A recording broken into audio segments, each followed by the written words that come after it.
1910, dans le port du Havre, la grève dure depuis 3 semaines. Le 9 septembre, une bagarre éclate entre des dockers et un contremaître non gréviste, qui meurt peu après.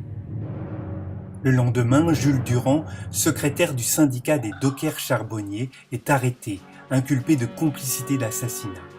L'instruction est menée au pas de charge et l'affaire renvoyée en cour d'assises. Jules Durand est condamné à mort. Les réactions syndicales ne se font pas attendre.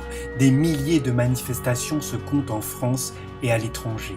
La presse parle d'une nouvelle affaire Dreyfus. Jean Jaurès s'insurge dans les pages de l'Humanité.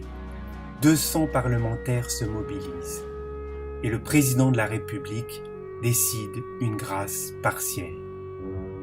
Jules Durand est libéré en février 1911. Le syndicaliste rendu fou par les mauvais traitements ne sort de prison que pour rentrer à l'asile où il mourra quelques années plus tard. La contre-enquête révélera faux témoignages et machinations patronales. Mais c'est seulement le 15 juin 1918 que la Cour de cassation reconnaît enfin l'innocence du syndicaliste. Pourquoi les historiens et spécialistes n'ont-ils pas parlé de la plus grande erreur judiciaire du XXe siècle ?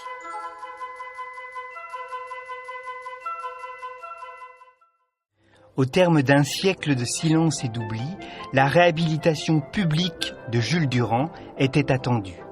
Pour célébrer le centenaire de sa réhabilitation, la Cour de cassation vous ouvre ses portes le 18 juin prochain.